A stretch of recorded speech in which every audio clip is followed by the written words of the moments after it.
Assalamualaikum warahmatullahi wabarakatuh. Kami dari kelompok 4 akuntansi Nambe yang beranggotakan Siti Nuraini, Rizky Agnestina, Erlinda Ardelia, dan Dila Putriwiana akan mempresentasikan mengenai pendahuluan akuntansi internasional. Akuntansi merupakan sebuah bahasa bisnis.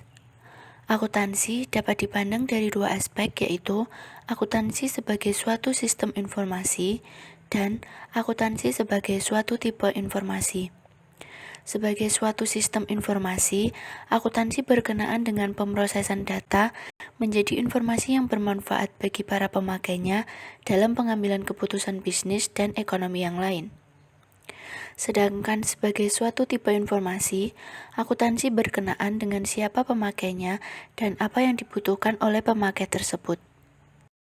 Dilihat dari perspektif pelaksana, akuntansi merupakan alat untuk menyampaikan informasi keuangan dari sebuah entitas usaha yang melakukan kegiatan bisnis.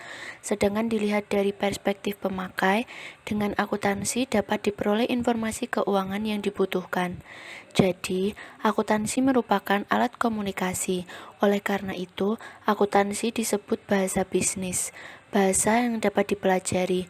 Demikian pula akuntansi dapat dan perlu dipelajari agar dapat terjadi komunikasi bisnis antara pihak-pihak yang berkepentingan. Agar dapat berperan sebagai bahasa yang komunikatif, akuntansi harus memenuhi dua kriteria, yaitu tidak ambigu, artinya persepsi substansi ekonomi yang dilaporkan adalah sama antara penyusun dan pemakai informasi keuangan yang disajikan pada laporan keuangan. Yang kedua, mempunyai kosakata atau termin-termin yang mencukupi untuk dapat mengkomunikasi substansi ekonomi yang akan disampaikan kepada pihak-pihak yang membutuhkan. Akuntansi keuangan dan akuntansi manajemen. Dua kelompok pemakai laporan keuangan. Yang pertama ada pihak internal perusahaan, yaitu manajemen, mempunyai akses terhadap proses penyusunan laporan keuangan dan informasi privat, memerlukan informasi akuntansi sehubungan dengan fungsi manajerialnya. Yang kedua ada pihak eksternal perusahaan, yaitu investor dan kreditor, tidak mempunyai akses terhadap akses penyusunan laporan keuangan dan informasi privat, menggunakan informasi akuntansi sesuai dengan kepentingannya masing-masing dan tidak terkait dengan fungsi manajemen. Dua tipe akuntansi yaitu, yang pertama akuntansi manajemen, digunakan untuk memenuhi kebutuhan informasi bagi manajemen dalam melaksanakan fungsi-fungsi perencanaan dan pengendalian serta pengambilan keputusan yang terkait dengan operasi perusahaan. Yang kedua, ada akuntansi keuangan, digunakan untuk memenuhi kebutuhan pemakai eksternal akan informasi keuangan yang terkait dengan perusahaan yang bersangkutan. Salah satu perbedaan dari kedua tipe akuntansi di atas adalah bahwa akuntansi keuangan memerlukan regulasi atau standar, sementara akuntansi manajemen tidak. Standar atau regulasi akuntansi diperlukan agar informasi yang dihasilkan tidak bias dan ambigu. Perkembangan akuntansi dimulai dari adanya double entry bookkeeping yang berasal dari kota-kota di Italia. Pada masa itu, di tahun 1494 terbit sebuah buku yang pertama kali membahas mengenai pembukuan berayat ganda. Dari kota-kota di Italia tersebut, akuntansi kemudian menyebar ke Jerman, Belanda, Prancis, dan Inggris. Praktik dan regulasi akuntansi terus berubah sesuai dengan kebutuhan penerima atau pencari informasi di masing-masing negara. Maka dari itu, akuntansi mengalami perkembangan yang berbeda, sehingga menimbulkan diversitas akuntansi. Untuk mengikis diversitas tersebut, organisasi-organisasi profesi akuntansi dunia membentuk International Accounting Standard Committee pada tahun 1973, yang pada tahun 2000 diubah menjadi International Accounting Standard Board. Organisasi ini bertugas untuk menerbitkan standar-standar akuntansi internasional yang diharapkan akan digunakan oleh semua negara di dunia. Pengukuran aset dan kewajiban. Dalam pengukuran aset dan kewajiban, diversitas akuntansi dapat disebabkan karena perbedaan mengenai dasar pengukuran atau perbedaan sumber daya yang diukur. Para akuntan masih mengukur sebagian besar aset atas dasar cost historis. Namun, konsep pengukuran ini tidak dapat diaplikasi secara murni. Untuk pengukuran kemudian dilakukan juga dengan berbagai teknik penilaian pasar sekarang, dengan berbagai teknik penyesuaian perubahan tingkat harga khusus atau umum, dengan berbagai perhitungan bunga terkait, dan estimasi tingkat transaksi masa depan.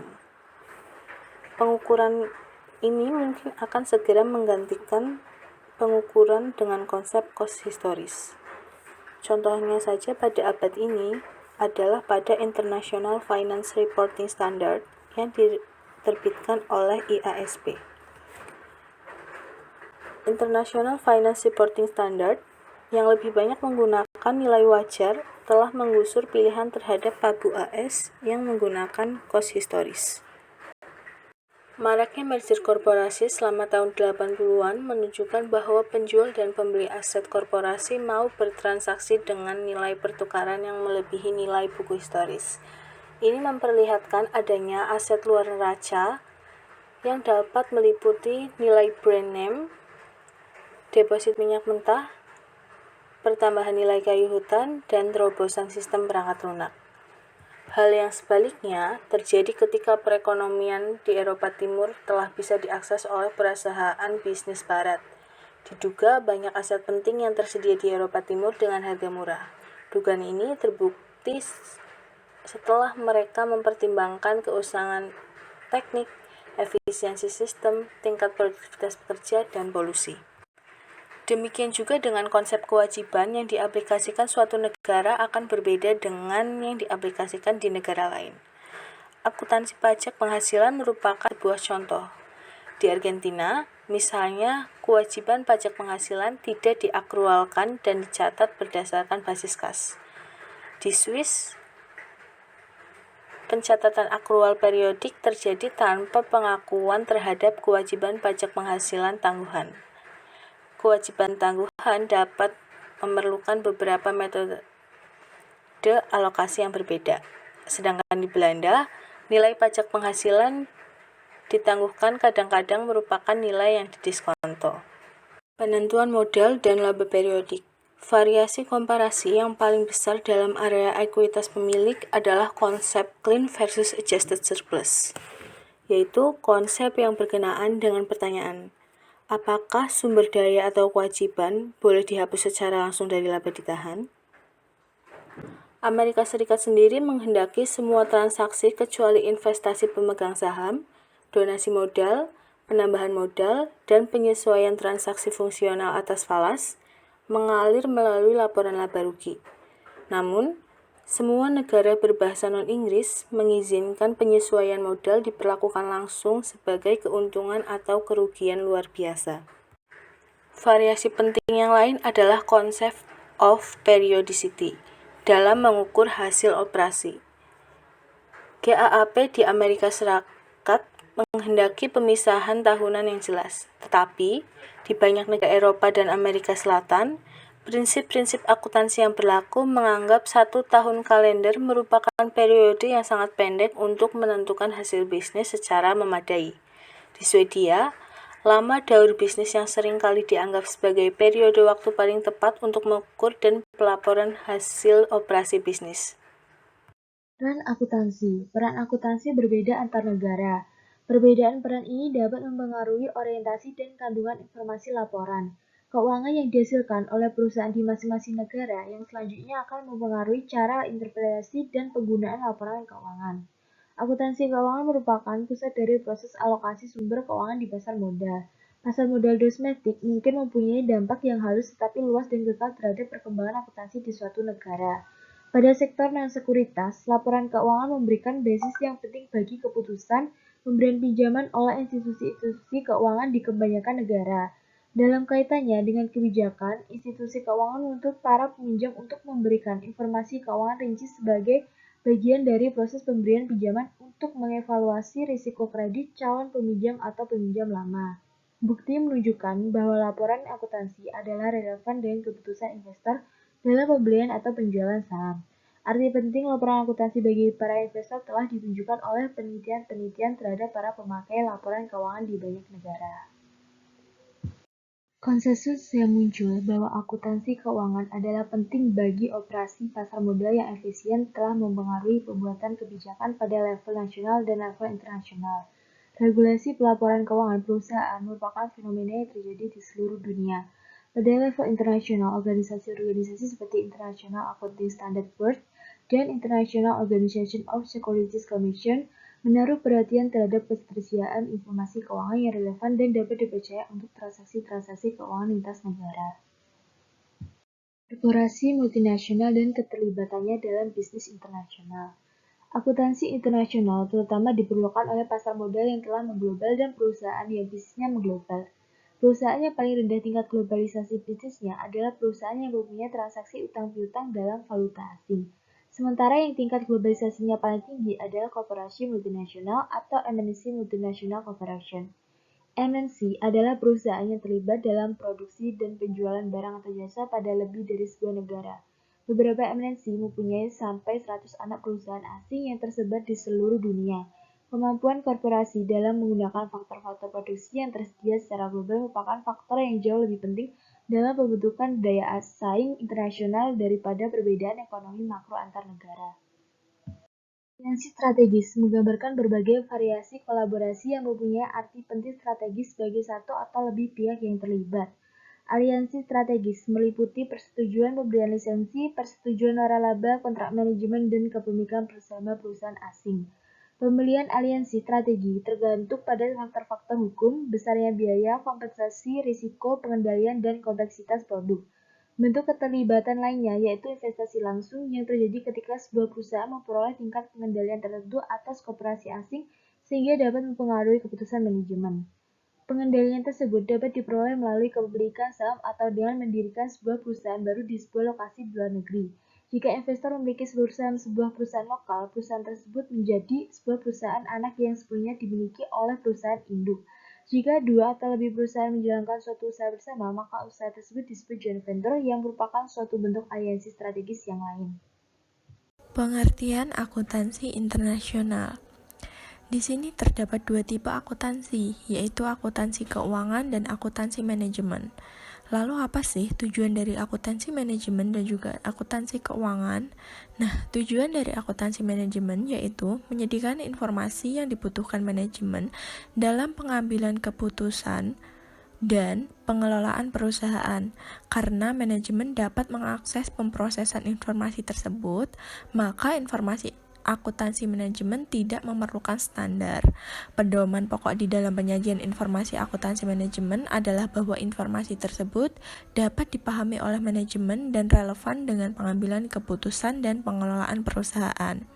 Kemudian, tujuan dari akuntansi keuangan yaitu memberikan informasi keuangan yang bermanfaat bagi eksternal dalam pengambilan keputusan ekonomi. Karena pihak eksternal tidak mempunyai akses terhadap proses penyusunan laporan keuangan, maka diperlukan standar di dalam penyusunan laporan keuangan tersebut.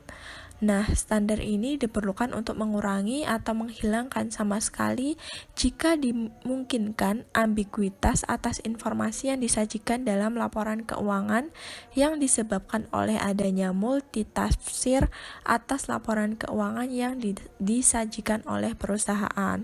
Standar akuntansi mempermudah interpretasi terhadap laporan. Jadi, akuntansi internasional mencakup akuntansi keuangan dan akuntansi manajemen yang berdimensi internasional. Ini berarti bahwa akuntansi internasional bukan merupakan tipe akuntansi tersendiri. Akuntansi keuangan berkenaan dengan pelaporan keuangan untuk para pemakai eksternal. Dalam bidang ini, akuntansi dituntut untuk mampu melaporkan transaksi bisnis lintas batas dan menyusun laporan keuangan konsolidasian dari sejumlah entitas bisnis yang secara yuridis formal masing-masing berdiri sendiri-sendiri. Pelaporan kepada pihak luar ini menjadi bertambah kompleks. Nah, penyebabnya ada dua, yaitu yang pertama, nilai mata uang masing-masing negara yang berbeda, dan yang kedua, perbedaan akuntansi yang digunakan oleh masing-masing entitas bisnis yang berada di berbagai negara atau yurisdiksi yang berbeda-beda. Akuntansi manajemen berkenaan dengan penyediaan informasi untuk membantu manajemen dalam mengoperasikan perusahaan dalam rangka mencapai tujuan perusahaan yang telah ditetapkan, terutama pada perusahaan pencari laba. Nah, akuntansi manajemen ini berfokus pada upaya efisien yang berupa pemanfaatan secara maksimal fasilitas perusahaan dan minimalisasi pajak. Pemanfaatan aktiva dalam dimensi internasional pada prinsipnya sama dengan pemanfaatan dalam dimensi nasional, yaitu pemanfaatan kapasitas menganggur. Lingkup akuntansi internasional. Mempelajari akuntansi adalah mempelajari tentang apa dan bagaimana mengukur dan mendisclose transaksi-transaksi keuangan, serta bagaimana mengaudit pengukuran dan disclosure tersebut. Akuntansi internasional adalah akuntansi yang mempunyai perspektif internasional. Dalam perspektif internasional, akuntansi berkenaan dengan diversitas akuntansi dan keragaman yurisdiksi. Diversitas akuntansi merupakan problem yang telah, sedang, dan akan terus diupayakan solusinya, sedangkan keragaman yurisdiksi merupakan kenyataan yang harus diterima. Pembahasan yang menyangkut diversitas akuntansi termasuk dalam bidang akuntansi keuangan, sementara pembahasan yang berkenaan dengan keragaman yurisdiksi termasuk dalam bidang akuntansi keuangan maupun akuntansi manajemen. Sekian presentasi dari kelompok kami. Mohon maaf jika terdapat kesalahan yang kurang berkenan. Wassalamualaikum warahmatullahi wabarakatuh.